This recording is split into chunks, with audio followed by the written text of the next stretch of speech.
welcome to Eco Tarot. This is Kensley, the Eco Tarotist, and I just wanted to do a quick reading for someone who might need it. So I hope you guys are doing well, and I am. Please don't forget to look in the box below for kind of the guidelines of this, in case I forget what I'm talking about. But basically this is a general reading, and it could be please note that you can assign this energy to you and a person, past, present, or future, or yourself.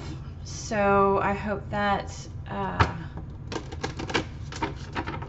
it applies to you. So this reading is for the person or people in the collective that need it. So let's just see.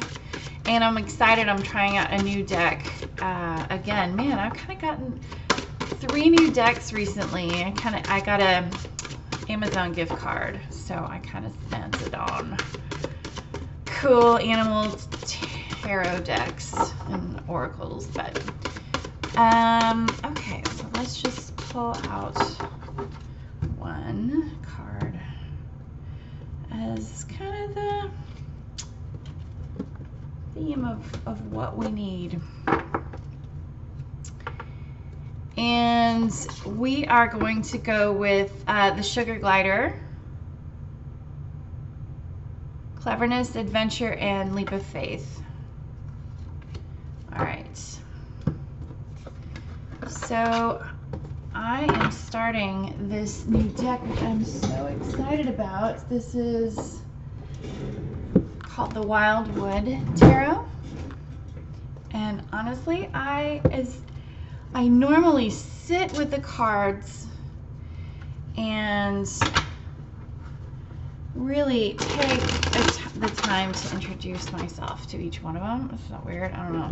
I'm gonna try to hide my flaws, my screen flaws.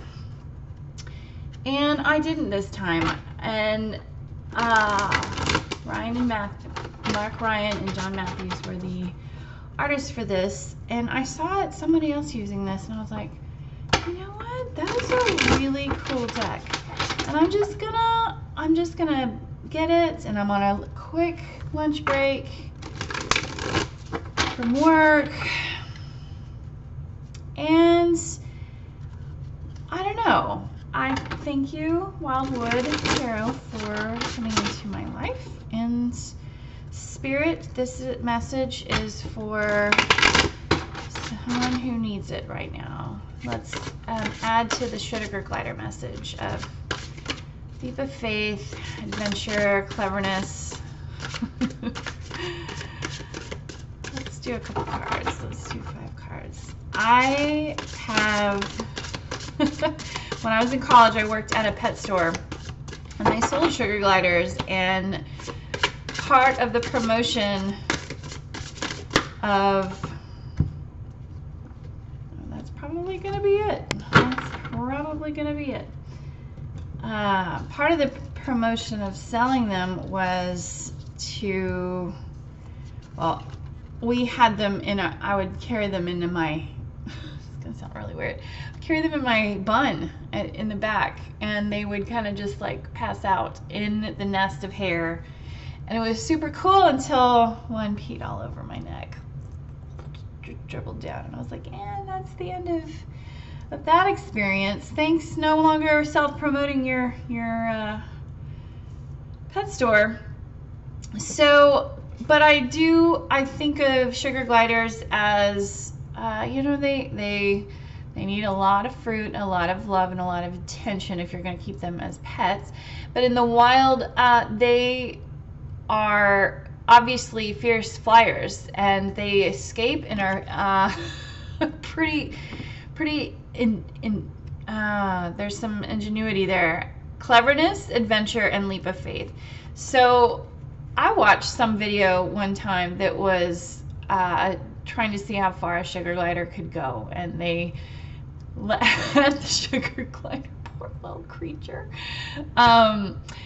At the one end of a football field from a very high angle, and they let him leap off, and that sucker not only leapt off and flew and glided and just navigated towards, and it was just hilarious because it was like the people were all standing in one area, and then the sugar glider was like, yeah, I'm not going flying, gliding down, and it totally ran off and disappeared. Yeah, baby. Serves you guys right for trying to control wildlife. Clever. Okay, so this message is for someone either in need of a leap of faith or an adventure. And so interesting. Okay, so we've got the shaman, which is, I think, the magician in the traditional Rider-Waite, with the Three of Bows, which I think is the Three of Wands. So we've got the shaman and fulfillment. So we've got manifestation and, ooh, look, that's interesting. So he's got a bear hat on. That man is one with nature. Okay. Burning some sage, and he's got all of his really cool primitive tools. Oh, I like that. Normally you would see, oh, it's all of the elements. I was like, what are these? These are weird. Water, fire, either in air and earth. I don't know. I feel like we gotta learn more about this deck. But, and he's all in this kind of tree cave. I kind of dig it. Oh, I'm liking the nature aspect of this. And so we've got the magician manifesting this adventure and plan, because you're going to be planning it. You're planning it. Oh my God, you're planning and manifesting this adventure you need to go on. You're looking forward to the future. This Three of Bows guy, he is kind of yin and yangy. I get it. Okay. But he's getting some major fulfillment from the anticipation and planning and thinking about the future. And frankly, if you think about it, anytime that I have been truly happy, truly beyond just blissful happy in my life, that wasn't just like for a moment here and there, has been the anticipation of something that I knew was going to happen. And I love that. It's, you know, with family, that's one thing. You anticipate and you're excited, and then the reality is you're like, and never how you think it's gonna be. And then the anxiety sets in once you're there, and you're like, why have I been wanting to do this whole time when I just know it's gonna be But with friends or a vacation, that anticipation feeling is almost more fulfilling than the experience itself. And not to say that the experience isn't amazing, but you're too busy experiencing it to bother, you know, you're in the moment at that point. And so that anticipation and planning and fulfill, it's very fulfilling. It's absolutely correct. And so we've got, oh my God, the Green Man and the Guardian. What is that, the Emperor? Oh my God. I'm so sorry. Oh yeah, it is the Green Woman and the Green Man.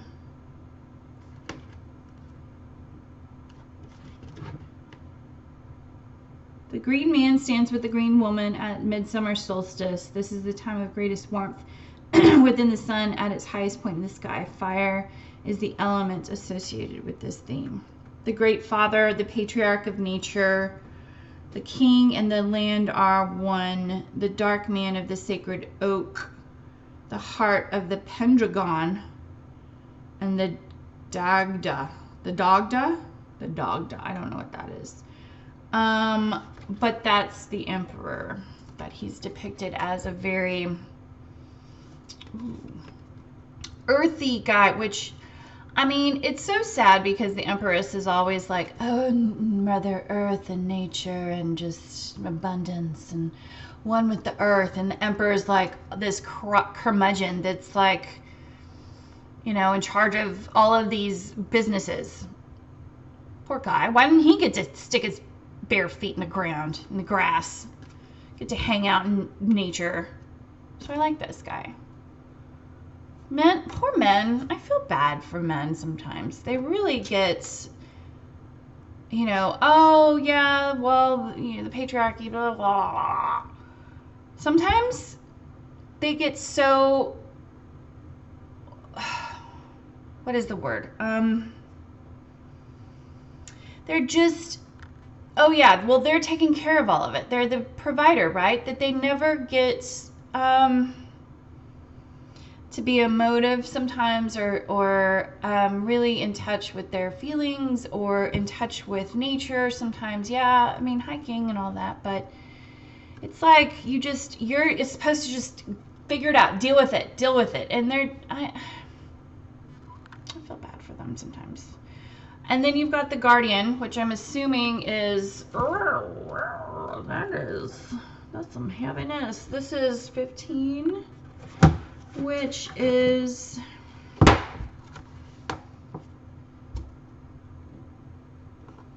the Guardian stands at Sambain on the 1st of November at the Gateway of the Dead. He stands between elements of water and earth and is associated with the waning moon. He's the trickster, the dark angel, the hern of hunter, the dark man of the sacred oak, lord of the underworld, Oberon, sentinel of the threshold, and Pan. Death. Or just death. Why can't we just say that too? God. He's the guardian of the next realm. That's interesting to depict him instead of, I like actually that depiction of like someone who's, I mean, this is totally Game of Thrones, whatever, white, what is the guy? The white zombie? I blocked it out basically because it was so horrible this last season. I've already forgotten it all. I just don't, but it reminds me it's like kind of okay, so he's very primate-esque. Okay, very long armed, you know, got his major canines, see it, and he's guarding your next the next realm instead of you know, when you think about death, you think sometimes just an ending and a new beginning, whereas this one's like, no, you're gonna have to use a little more manifestation to get through to this next change. I'm sorry, you're gonna have to do a little more work. Ace of Arrows, which I'm assuming is Ace of Air, the breath of life. And Two of Cups, attraction. Oh. Well, who knew this was going to be a love reading? Love reading. Ooh, look at this cup. Look at these cups. Oh, that's really cool. So you've got a horse lady, and an elk man holding one pair of hands, and the other hands, they're filling their cups with emotion. while a white hot ball of love comes in. It's flying on in fast to burn them up with passion. I don't know. Ah, that's interesting. Attraction. And then you've got your Ace of Arrows. Breathe, the breath of life. I think that makes sense. That it would be bows would be wands and arrows would be air, but I don't know. We're just gonna go with it. But what I definitely see here right now is clearly there's a transition into this new beginning of love. So it is a love reading after all. And Six of Stones, exploitation was the underlying. I don't think of Six of Stones as exploitation. Oh man, they're really thumbs downing the Six of Pentacles here. They're like, our beehives are all dead, and the whole world is burning. We have no more food. Please give us some food. Please give us something. Oh, I always think of the Six of Pentacles as like balance and clarity and give and take, and not, I mean, yeah, that's handout in the traditional Rider-Waite, but it's like he's always holding the balance too. It's like there's you gotta have some philanthropy, but also understand that you yourself at some point are gonna need something from somebody else or from that same person. So give when you can and take when you have to, in a balanced way. Not just don't do anything for yourself. I mean, poor guys. Their situation is not looking good. Their situation's not looking good. Their whole land has been exploited. They've been exploited. The whole situation, the whole sitch has been exploited. It's not taken advantage. Now everyone's fucked. That's your background. That's your underlying. Oh, that's your underlying energy. And your underlying, this card is the revealing illusion. Maybe add some nurturing coyote love to that. So you feel taken advantage of. That's what I'm getting from this reading. You feel taken advantage of, and you're hesitant, okay? And I think that there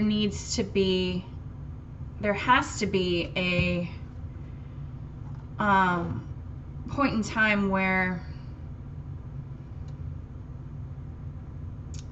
you have to get through a process before you can get to your adventure with this new experience, with this Ace of Arrows. You have to, and honestly, I feel like it's like taken advantage of,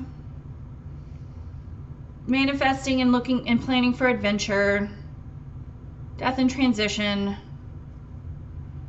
You gotta, oh.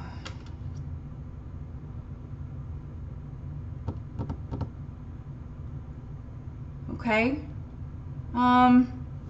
This is really significant for me. That it's not just an ending. It's a rite of passage.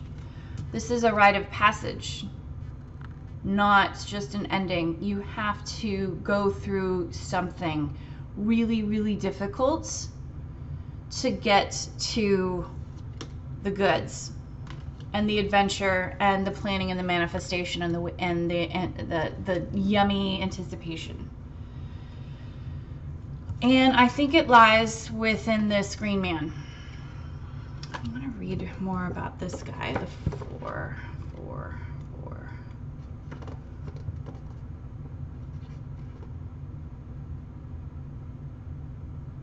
The green man is a symbol of the flourishing heart of the male aspect of nature.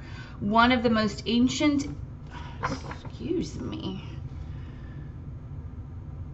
one of the most ancient images of the connection between mankind and nature. His face has looked out from the stones of temples and churches for centuries. Even in the dim and chilly heights of Christian cathedrals, he looks down, often sardonically, on the people far below, constantly returning in thinly disguised ciphers such as the Green Knight, Jack in the Green, and Robin Hood. His face, disgorging leaves, peers out from the rich, dark, fertile heart of the forest and challenges you to respect and revel in the joys of the natural world. His aspect can be fearsome and frightening as he protects the wild beasts of the forest. They know his voice and his presence well, for he is much one of them. For he is as much one of them as he is the conscious spirit of the land, and the interaction between nature and beast is constant and intertwined. The fecund cauldron is under his ever watchful eye, and the joyful exultation of creation and fertility are seen in this Cern Abbas giant. I don't know that word. Cern Abbas giant, proud both in his manhood and his protective power. He is a giant figure indeed, mature in his power and patient in his resolution. It goes on and on and on.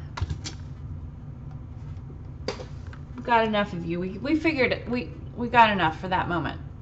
Green man.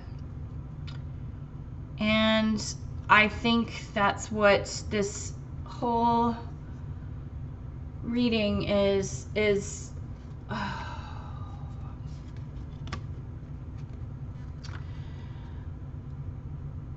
I think you need to stop the illusion of you feeling like you're being taken advantage of.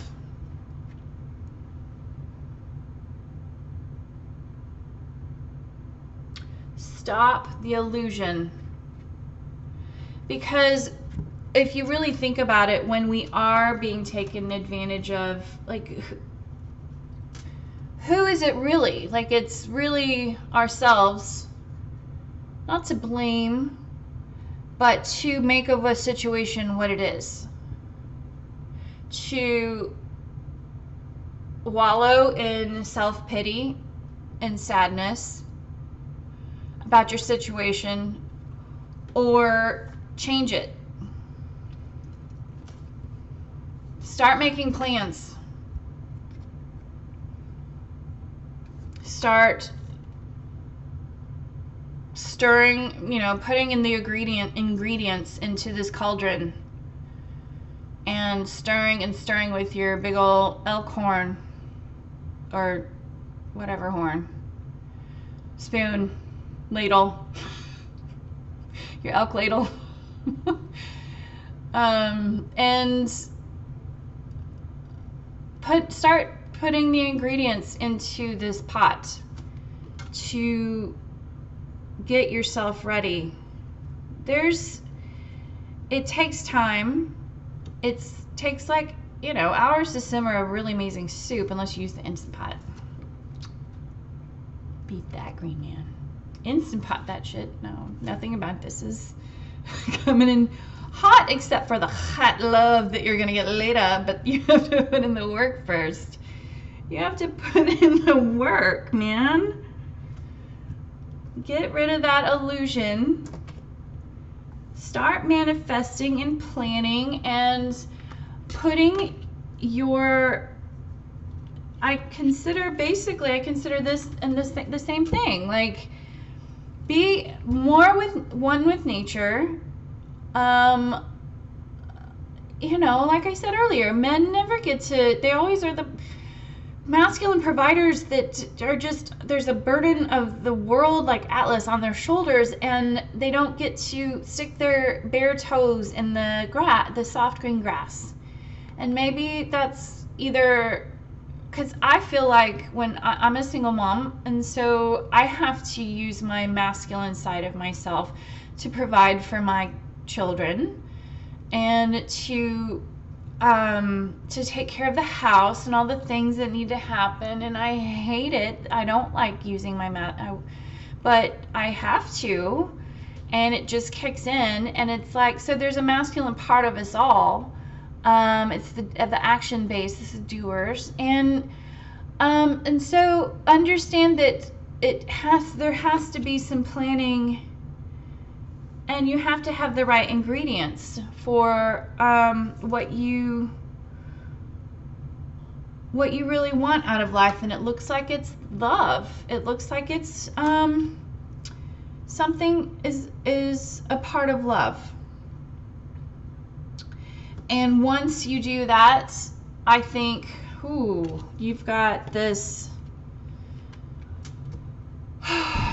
you know, your ingredients of the things that you want, and you're simmering them, and you're stewing them, and you're planning for them, and you're manifesting them with all the tools that you have learned, and you're taking that leap of faith and going on a new adventure in love. And this is going to lead you to this great ape guardian that is guarding this door that you need to get through, this cave, this cavern, this passage.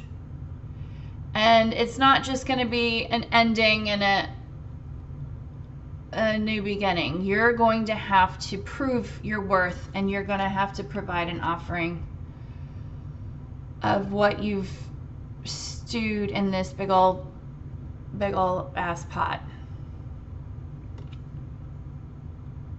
And I think that's going to mean different things to different people. But, and I could clarify this. This is 27 minutes, so I don't know if y'all want me to keep going or not.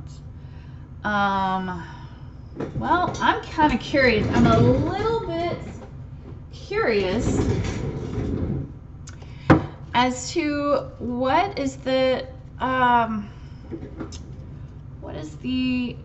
do you need to present to the guardian to pass? Your soul? What do you need to, or something else? What have you been working on? Your soul, or creativity, or a project, or your inner child? What do you need to work on to present to the guardian of life? Of death. Guardian of death. Okay. And that just came out. Wow, that just really came out. Whew.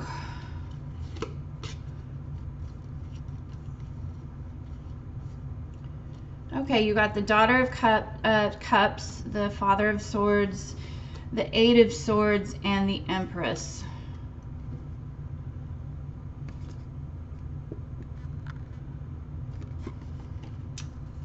And that's what you need to present to the guardian. You need to present mature, controlled intelligence and truth, and the knowledge of what you want. That's what I get from that. It's like you need to be able to provide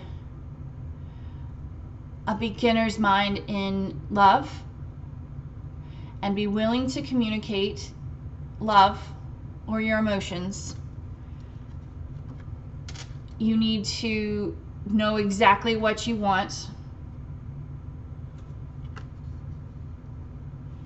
and not feel stuck anymore, because You need to present this primate skeleton guardian that's blocking your way into your love. You need to present him with an honest look at what was trapping you in the past. A truly digested, honest look, and an honest knowing, an inner knowing of what you've gone through in the past that has allowed you to be stuck, and perhaps that stuck feeling has to do with someone who you think is pretty fan-fucking-tastic.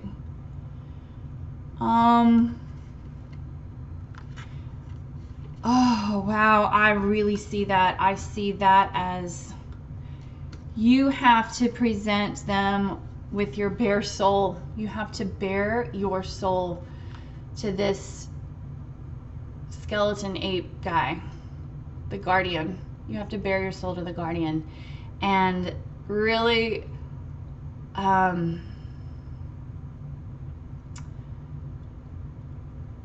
really know all of this inside that all the ingredients that you were stirring inside. That's understanding why things happen for a reason. That's understanding why things had to end, and why that it's okay, and why you have to move forward, and that maybe you have to be willing to provide an offer of love, or this person, that please take this role in reverse as well, or your person has to be willing to give this offer of love, has to provide an honest insight as to why he was so stuck in his mind or her minds, because the person that they think that is amazing. And I think once you're honest with the guardian, he's going to realize that your soul is ready, that you are ready to walk through this new beginning in love, and that's it's a rite of passage. So and then victory. Oh, victory is the underlying. Do it. Make some assessments, honest, think really hard about why. Man, this is waiting just beyond this cave door. It's waiting for you. Oh, I'm so energized. I love this new deck. Thank you for being with me, whomever needed to hear that. Hope you have a wonderful day.